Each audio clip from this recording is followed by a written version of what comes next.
The next step will be to install Visual Studio. This is where we will be able to code for our Flutter app. So you will go on internet and you will write Flutter Visual Code. Then you will click on this link and you will download Visual Code. Because we are on Windows, we click on the Windows tab.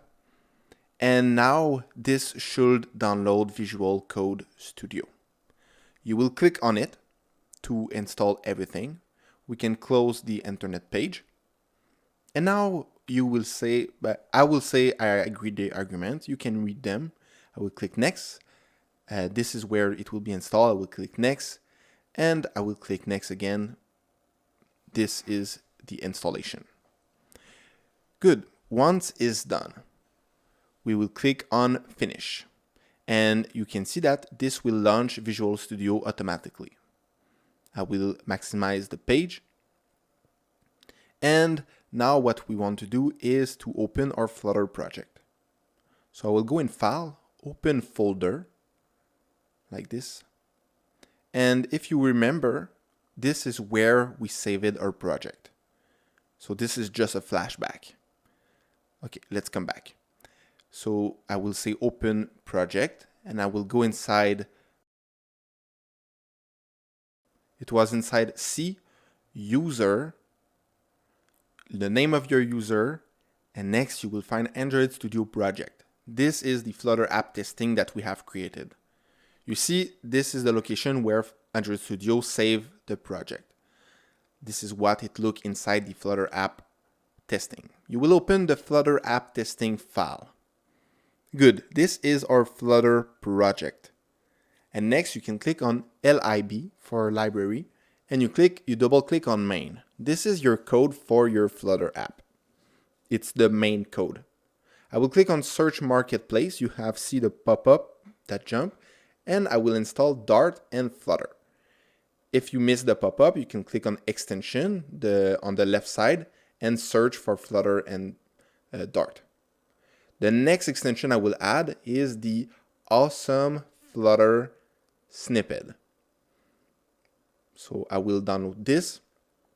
This is all useful extension that will make our life easier when we code with Flutter.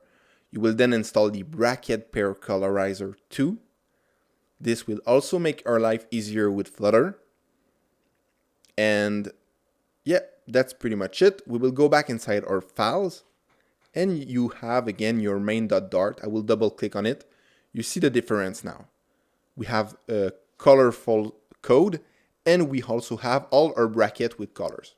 You will then click on the play button and you will select your pixel that you have created. I will use the pixel 3. This will open the pixel. It will have a pop-up that I will just close, and we have the emulator. So it says failed to launch, so I will try again. I will click on play again. It should open Flutter inside our emulator. Our Flutter project should run on our emulator. This is the Flutter basic project, and it may take 5 minutes to load if your computer is slow. Then you have the little pop-up, Dart DevTool. I will say never ask, because I don't want to use the DevTool right now. Yeah, this is our emulator with the Flutter app inside. We have run this one with Visual Studio this time. Good. We will open again the CMD, so the command prompt. And inside you will write Flutter Doctor. And you will press enter. Okay, so this you can see that we have 4 check marks. The Flutter, the Android Studio toolchain, the VS Code is now activated, and we have a connected device. So that was it for the Visual Studio installation. Now we have set up everything for Flutter inside our Windows computer. We are ready to start learning how to code Flutter. So see you on the next video. Bye.